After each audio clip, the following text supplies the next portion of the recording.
ঢাকা দক্ষিণ সিটি কর্পোরেশনের Phulbaria, ABC block এই তিনটি মার্কেট নিয়েই সবসময় বিতর্ক।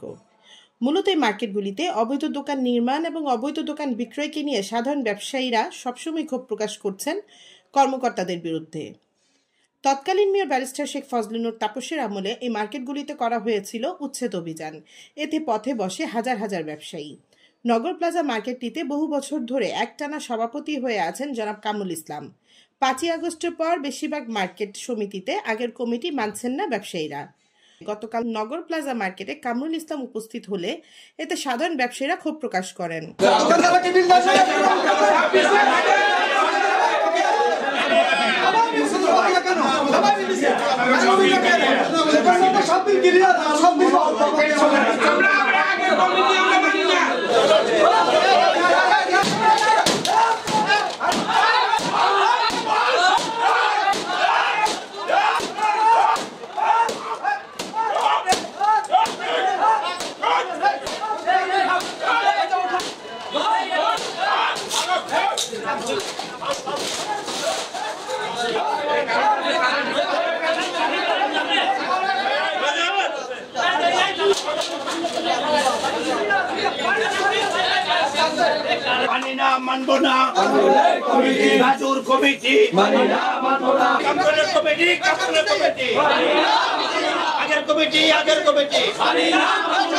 মার্কেটে লক্ষ লক্ষ টাকা বকেয়া বিদ্যুৎ বিল, পানির বিল এবং দোকানদারদের কোটি কোটি টাকা হাতিয়ে নেওয়ার কারণে পূর্বের কমিটির প্রত্যেক কর্মকর্তার প্রতি সাধারণ ব্যবসায়ীদের ক্ষোভ। তারা চান নতুন ব্যবসায়িক প্রতিনিধি। ওনারা ভোট নেন এই মার্কেটের থেকে, আমরা ভোট নিই, ওনারা ভোট নেন, রেখে যাও। বেশি শক্তি দিয়ে কোনো কাজ চলবে না। এখন আর ওই যে কিলে মারামারি দিয়ে যদি করতে চায় তো ফিল্ডে আসক, আমরাও দেখি, এরাও দেখো। এই কথা ঠিক আছে? মার্কেটগুলা আজকাল থেকে প্রায় 27 বছর কিছু স্বৈরাচারদের দোসরদের দ্বারা পরিচালিত হইতো। এই পরিচালিত হওয়ার কারণে এখানে অবৈধভাবে দোকান উঠায় প্রতি দোকান থেকে লক্ষ লক্ষ টাকা হাতায় নিচ্ছে এবং প্রতিটা দোকানের তালা মাইরা টাকা নিচ্ছে 10 লাখ 15 লাখ করে। আপনারা তো জানেন। তারপরে আবার এই দোকানগুলো ভাঙা দেওয়া হয়েছে, ঠিক না? এই যে দোকানগুলো উঠাইছে এবং ভাঙা দিছে, এখানকার ব্যবসায় একজন সভাপতি নাম ছাড়া হয়েছে? একজন তো সভাপতি ছিল না। এখন যারা দোকানগুলো উঠাইছে, টাকাগুলো নিছে, যারা আবার দোকানগুলো ভাঙা দিছে, আপনারা কি তাদেরকে চান? আপনারা কি ওই স্বৈরাচারদেরকে চান? আবারও এভাবে শোষণ হোক এটা চান কিনা আপনারা? হ্যাঁ, আপনারা জানেন 11 লক্ষ টাকা তারা বকেয়া করে দিয়ে গেছে এবং পানির 27 লক্ষ টাকা বকেয়া করে দিয়ে গেছে। নিচের 250টা দোকান আছে বাইরে খুঁটে প্রতি দোকান থেকে 30 লাখ 40 লাখ টাকা করে নিচে, তার নিচে না? আন্ডারগ্রাউন্ডের প্রতি দোকান থেকে 10 লাখ 12 লাখ টাকা করে তালা মারা নিচে না? এখন এই ব্যবসায়ীরা কি এই স্বৈরাচারদের কাপড় চায়? আগের সভাপতির কামরা চান? যদি না চান, যদি তারা আসে আবার দখলদারিত্ব করতো, বেশি শক্তি ব্যবহার করে স্বৈরাচারদেরকে নিয়ে আবার যদি এই মার্কেট দখল করতেছে, আপনারা কি মানবেন? আপনারা কি প্রতিহত করবেন? নিয়ে আমাদের আজকের প্রতিবাদ সাবেক সভাপতি যিনি ছিলেন আমরুল সাহেব নামক একজন সভাপতি ছিলেন, তিনি একটা পারিবারিক কমিটি দিয়েছেন, 9 সদস্য সমিতি। তার ভিতর তিনার বউ, তিনার ভাইরা, তিনার ছেলে, তিনার ভাই, তারা হচ্ছে কমিটি। শেখ পরিবারের মধ্যে একটা কমিটি। আমাদের বন্ধুদেরকে ভুল বুঝায় আবার এই মার্কেট আজকে আসছে একটা আকস্মিক ভাবে।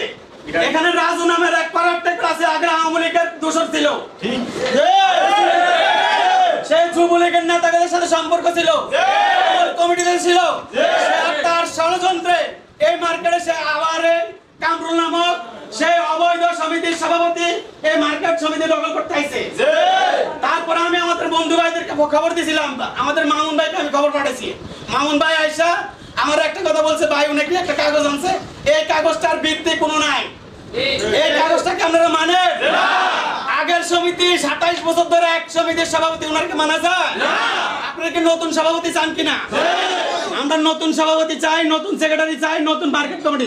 মার্কেট চলবে বিএনপি জামাতের ব্যবসায়ী যারা, তাদের নেতৃত্বে, ঠিক আছে? বিএনপির ব্যবসায়ী ছাড়া আমরা কাউকে মানি না, জামাতের ব্যবসায়ী ছাড়া আমরা কাউকে মানি না। এখন এখানকার নিরীহ দোকান মালিক ব্যবসায়ী ছাড়া আমরা কাউকে মানি না। এই সময় ব্যবসায়ীরা সাবেক কাউন্সিলর মামুনের উপর আস্থা রেখে সহযোগিতার দাবি করেন। এ বিষয়ে ব্যবসায়ী এবং সাবেক কাউন্সিলর মামুন বলেন, নগর প্লাজার আজকে একটু বিশৃঙ্খলা হয়েছিল, আপনি হয়তো কিছুটা উপস্থিত ছিলেন, ব্যস্ততার কারণে চলে আসলেন। তো এটা আসলে কেন ঘটছে বলে আপনি মনে করেন, বা এটার সমাধানটা কি? আসলে আসল কথা কি, আমি যখন গেলাম নগর প্লাজা যাওয়ার আগে একটা ইনফরমেশন পেলাম ভাই এখানে ঝগড়াঝাটি লাগতে পারে, তা আমি তো যেমন আমার ওটা একটা বিশৃঙ্খলা হোক বা আমাদের এই হেডিংয়ে আসুক, যার কারণে আমি গেলাম। যাওয়ার পরে দেখলাম এই যে মুরব্বী কামরুল, উনিও বসা অফিসে, সুমন টুমনরা বসা, 5-7 মিনিট ছিলাম। ওই মুরব্বী কামরুল যিনি, ওনারা বললাম যে আপনি যাই কাজ করেন, এই যে ছোটো ভাই আছে সুমন, একসাথে আপনারা মিলামিশে দেখেন, আর এখানে যাতে আওয়ামী কোনো পেতাত্তা অবস্থান না করতে পারে এটাও আপনারা সবাই লক্ষ্য রাখেন। সবার উদ্দেশ্যে কথাটা বলে এলাম, কোনো ঝগড়াঝাটি কিন্তু আমি দেখিনি তখন। যেই চক্রটা নাকি বিনা উস্কানিতে, কিন্তু কোনো উস্কানি ছিল না এখানে, আমি যা দেখলাম। যদি কেউ কোনো কথা থাকতো, আমি যখন ছিলাম এখানে ওটা তো আমি একটা গার্জেন হিসেবে গেছি, আমার কিন্তু বলতে পারতো যে ভাই এই ঝামেলা। আমি আসার পর কিন্তু এই কাজটা কিন্তু করাটা ঠিক হয়নি, যেই করছে। আর সাধারণ ব্যবসায়ী যারা, সাধারণ ব্যবসায়ী জীবনেও সাধারণ ব্যবসায়ীরা কিন্তু কখনো এই অশান্তি চায় না। ব্যবসায়ী তো ব্যবসা করে, আর ওইটা ব্যবসা প্রতিষ্ঠান, ওই জায়গায় ব্যবসায়ীকেও নেতৃত্ব কিন্তু ব্যবসায়ীরা দিব। আমার যেটা আমি সবসময় কিন্তু সব জায়গায় একই কথা বলি, কোনো ব্যবসা প্রতিষ্ঠান বা সমিতিতে গেলে ব্যবসায়ীদের নেতৃত্ব ব্যবসায়ীরা দিব, বাইরের লোক না। বাইরের লোক দিতে গেলে ওখানে বিশৃঙ্খলা সৃষ্টি করবে। যারা ব্যবসা করছে ওনাকে ভিতর থেকে নেতৃত্ব দিবে।